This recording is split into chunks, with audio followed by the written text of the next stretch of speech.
Are you unsure where to buy your very next property investment? Well, this video is perfect for you. In this video, I detail 8 locations which I believe you should avoid. We'll discuss why these areas are no-go areas, but also I leave you with an opportunity to explore the areas that I believe may prove a good investment. Now make sure you watch this video all the way through to the very end, because one of the 8 of these locations is in fact a very popular location for investors. However, I believe it's an extremely poor choice. For those of you that don't know me, my name is Marco. I'm a portfolio landlord, property investor, developer and mentor, and I love helping people invest in residential property. So before we get into this video, my eldest son Hugo has worked out how to use a screwdriver. So if anyone's looking for any handyman work in the Leeds area, please comment below. Right, let's get into the main part of this video and detail the locations that I believe are ones to avoid. Before we do that, I'm going to put in a few caveats. The first being that there are obviously some small, nicer pockets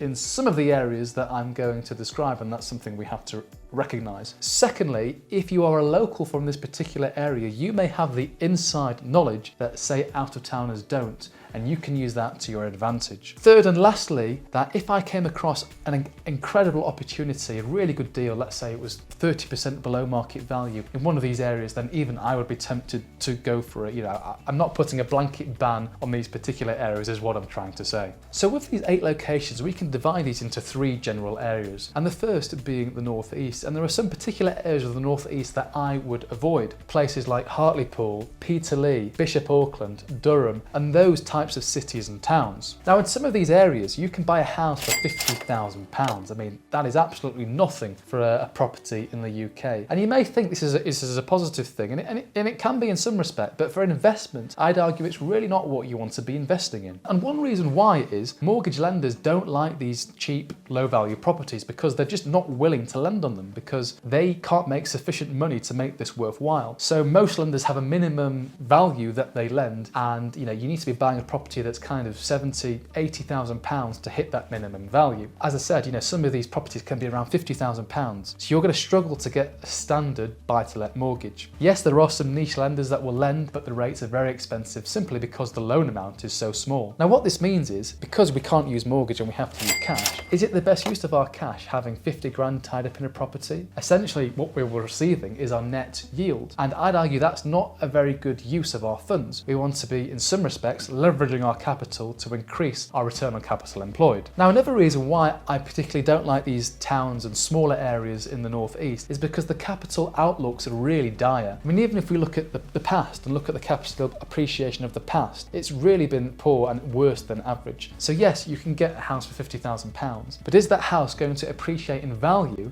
like, say, a property in Manchester or Leeds? I highly doubt it. And to describe this one step further, why do house prices increase? Well, it's because areas have strong fundamentals. Maybe they've got really good employers, maybe they've got great schools and things of that nature, whereas some of these towns don't have the employers that, say, Manchester, Leeds, Birmingham and Liverpool have. The cities that I've just mentioned may have world-class international employers, whereas in Durham and Peterlee and Hartlepool, you're not going to get that many world-class companies choosing to locate there. And what this does is, obviously, this means less people can work in this area, therefore less people live in that area, and there's a less demand for housing. And that's why, in one respect, prices are lower in these particular areas, and they may not increase in line with average in the UK over time. Whereas people are attracted to cities like Leeds, Manchester, Birmingham, Liverpool. There are great employers there that pull people to those cities. And of course, people want to then buy property, which pushes up property values in those areas.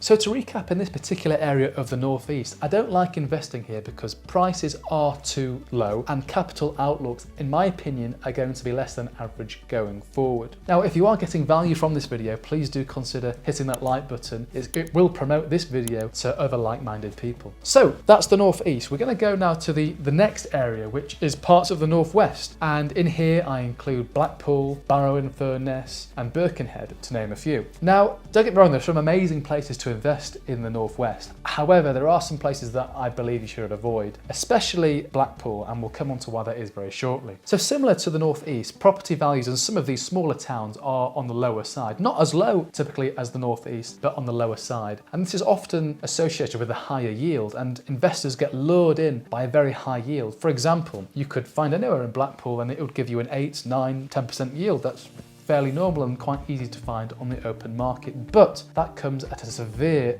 price. Don't be lured in by a high yield. Again, similar to the northeast, people are actually moving away from these areas. They're getting drawn out these areas, the lack of employers, and they have to seek employment somewhere else. Maybe they're hopping across to Manchester to find a job in Manchester, and then they'll then buy a property in Manchester. And you see that trend happening in Blackpool. There are a lot of vacant properties in Blackpool. Rental demand is quite low. You can buy a 10 or 15, 20 bed hotel for the price of a 4 or 5 bed house in Manchester or Leeds. And again, as people continue to leave these areas in the northwest, what happens to property prices? Well, there's less demand, and when there's less demand, price falls. Or at least there's not the pressure on price that is felt in the more affluent cities, Manchester, Leeds, Birmingham, Liverpool. There seems to be a feeling of an upward pressure on property prices. Demand is increasing, whereas in the northwest, in these particular towns and cities, it's the opposite. There's such a lack of pressure of property prices, and property prices are either stagnant or sometimes they may decline. So the lessons that we can learn both from the northeast and the northwest is to not chase a high yield. For those of you that watch the videos on my channel, you'll know I say this phrase over and over again, time and time again. Don't be lured in and don't chase a high yield because it comes at a cost. Now, what is that cost? Yes, you could be making 8, 9, 10% on your yield, but your capital appreciation probably is going to be less than average. And let's face it, over the long term in property investing, the majority of your wealth and profits are made in capital appreciation, not rental income. And that's a really important point to hammer home. So much so that, in fact, if I look at my portfolio, the vast majority of our profits are generated through capital appreciation and equity rather than rental income. So please, please, please don't be lured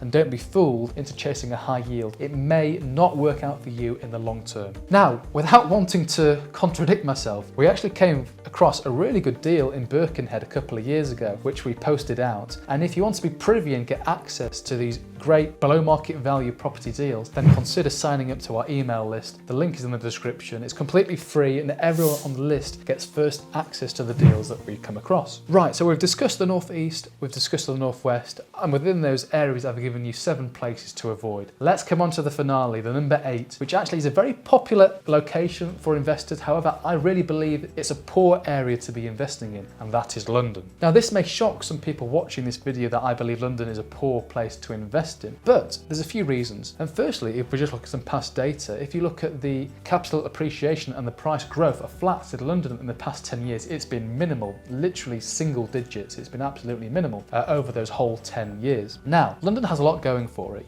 In large, its fundamentals are positive. Bar crime, but any big city normally has a high crime. London has some great fundamentals. It has good transport links, world-class employers. Yet, why do I think London is a poor place to invest in? As I've already discussed, of recent times, London has experienced poor capital growth, or at least not in line with average in the UK. Furthermore, the yields in London are just too low. The yields in London are too low to make the buy-to-let strategy work and to make the buy-to-let strategy even feasible. So combine, capital growth that is less than average with a low yield, put them together, that's really not a solid investment case. It starts to look very unattractive, numbers-wise, to invest in London. Now let's look to the future. What do we think capital growth is going to be like in London? It's a really difficult question to ask. However, I don't think it's going to be above average. It could be in line with average, but I'm putting my money that it's going to be below average in terms of the UK as a whole. So therefore, if I believe that capital growth is going to be lower than average and we're getting a poor yield, why should we invest in London? Now, you could argue that, to invest in London for capital preservation. However, I argue that the majority of people watching this video, this really isn't applicable. Now, it's not only me that thinks London isn't the best area to invest in. We've got many clients from London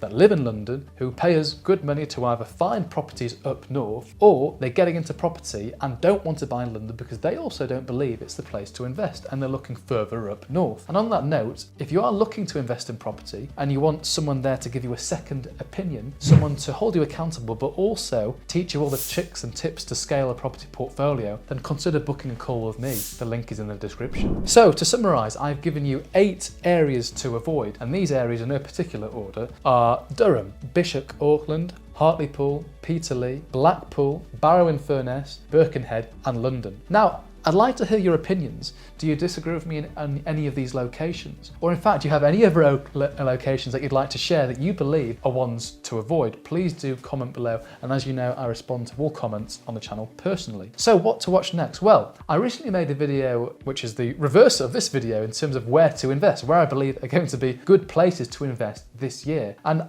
I put my money where my mouth is. I invest in these areas. So you'll see a link to the video somewhere above my head. I'd love to see you on that very next video, and I'd love to hear your thoughts on if you agree with me and think these areas are ones to be buying in this particular year. Now, I wish you all the very best with your property investing journey. Take care. Goodbye.